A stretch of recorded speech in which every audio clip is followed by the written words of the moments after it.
hello, welcome back to the super sexy RobotnikIsSexy show. Today we're fighting a passerby from Quebec. Our neighbors to the north, it is Chase. He's got a very mixed up team with no OU Pokemon on it, and I have a newer version of the Poison team, this time with Golisopod. Because I was thinking to myself one day, hey, all I need on my team is a ground resist, someone who can use spikes, and a priority user, and Golisopod is all three. So it really just struck me as a good idea, and it's going to strike you too as a good idea, because Golisopod cleans up after I get some poison damage. Get a little hazard damage, a little poison damage, Golisopod is going to clean up. That's how it works. So my opponent here has a very cool Giovanni Pokeball throw, since we were both leading off with Golisopod, and it is some kind of Golisopod versus Golisopod situation. I'm going to switch out into the Funk, predicting first impression. Spikes would have been a super good play by my opponent.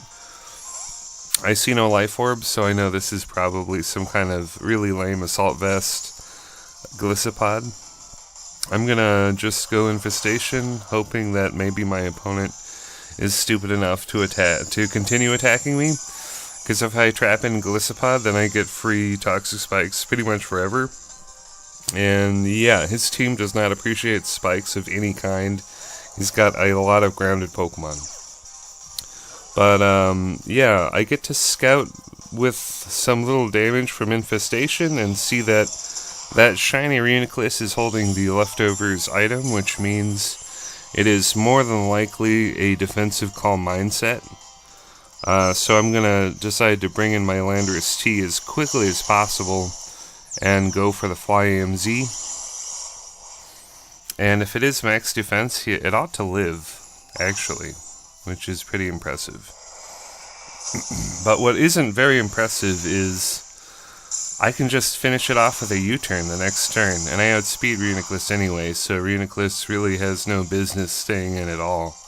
But my opponent had no way of really knowing that I was, Fly Z, Lando T. I mean, that's the thing about Lando T. It's like broken, but it isn't broken, but it also can use any set ever and run special attack EVs and run special defense EV. Like, Lando T can literally run anything and be fine. It's just easily one of the strongest Pokemon ever made. So, like I said, I'm going to U-turn out of there. Golisopod is back in, because my Golisopod threatens his team pretty hard. There is, of course, the seemingly defensive shiny Sylveon, who he could switch into first impression whenever he wants. I don't think he ever does.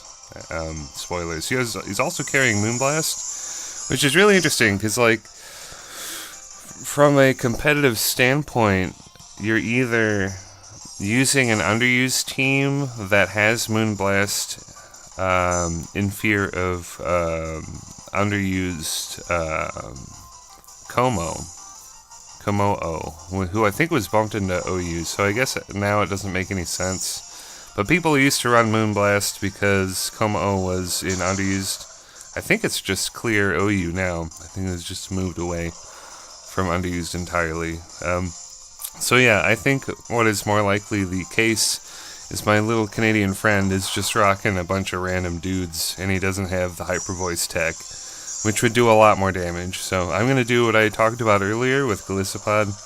He's going to switch hard into Zoroark, so no illusion is going to be there. It's just shiny Zoroark, who looks cool enough on its own.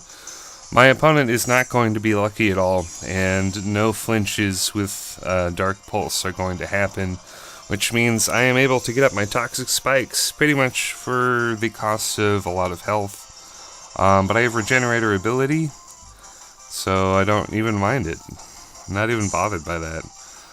And one cool thing that I did do with this team that I think is in another battle is I get to use my emergency exit to heal more, to heal my Toxapex more.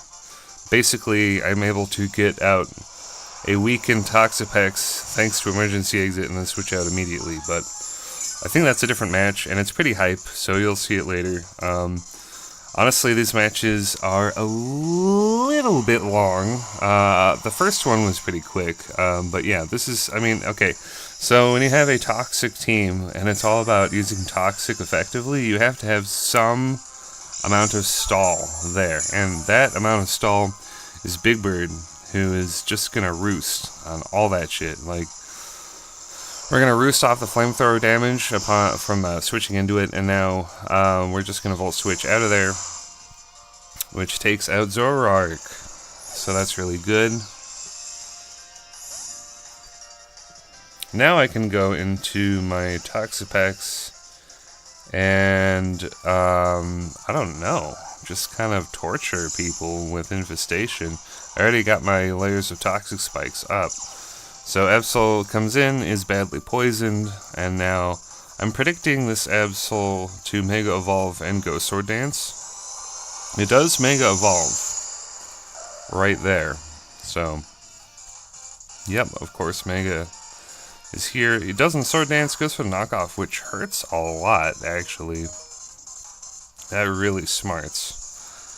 But what I can do is get a couple rounds of Infestation and Toxic damage, which is enough to pretty much get any Pokemon down to like 30% or 40%, or like pretty medium low yellow health. It is a nice combination. Fun fact, I didn't use this combo with Toxapex going through Sun and Moon, but I had an Alolan Muck with, it didn't have Toxic, but I had Infestation, Poison Jab with the Poison Touch, so it had the 60% chance of poisoning, and then I had, I did have Infestation and Protect, but that was, that's what inspired the Toxapex set, so many years ago. I'm going to switch into Landorus T, who gets damaged a little bit, just so I can bring in the Funk one more time. And so that's pretty funny. I can switch out, even though I'm not using Recover, I'm still getting enough health, and the Intimidate was helping there, lowering the knockoff damage.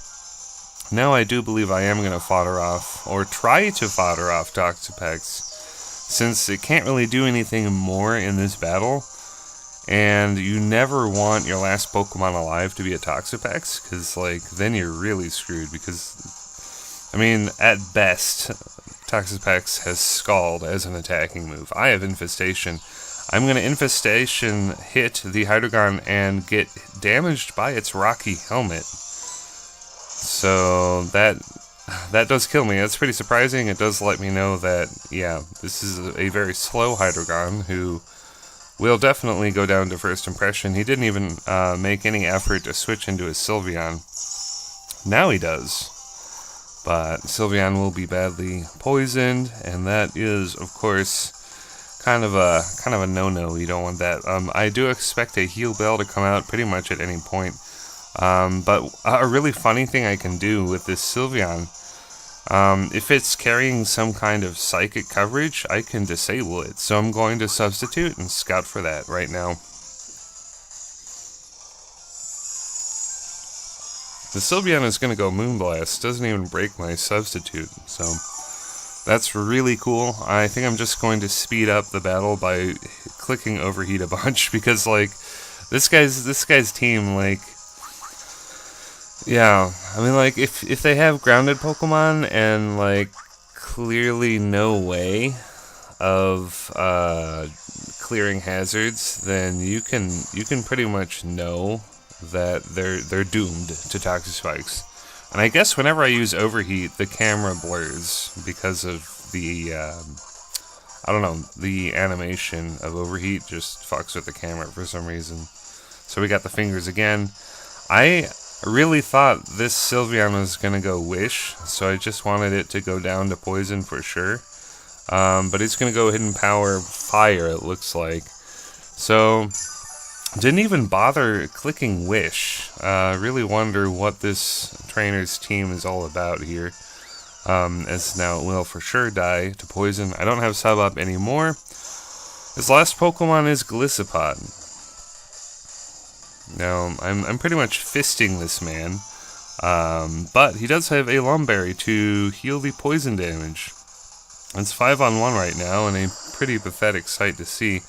I'm going to fodder Salazzle just so he can Toxic this Pokemon, which I think is pretty funny. Liquidation is for sure going to take me out. Knock me right out. But yeah, Salazzle will give its life just to poison the last remaining Pokemon? Sure, yeah, Salazzle will do that. So now I can weaken it further with Landorus T's Intimidate, and this is pretty much just like Pokemon torture porn at this point. And we got 4-on-1, soon to be 3-on-1 because I fodder Landorus T. Just to get some Intimidate off. And now we can have Golisopod versus Golisopod. Which Golisopod is going to survive? My opponent just clicks First Impression, kind of as a way of forfeiting, perhaps. And yeah, we are going to get the kill with a juicy Leech Life hit, Life Orb hit, and poison damage. So yeah, that's one of the battles I had yesterday. I think this poison team is improved with the inclusion of Golisopod. I might need to test it more. There are more standard teams I did fight yesterday, so I'll bring those to you. But this is the battle that I could have time to record before work today. So that's why I recorded this one. I hope you enjoyed it in some way. Pretty much just fisted the guy, but you know. Thanks for the battle chase. If you enjoyed the video as much as I did, comment, like, and subscribe, and I'll see you later, YouTube. Bye-bye.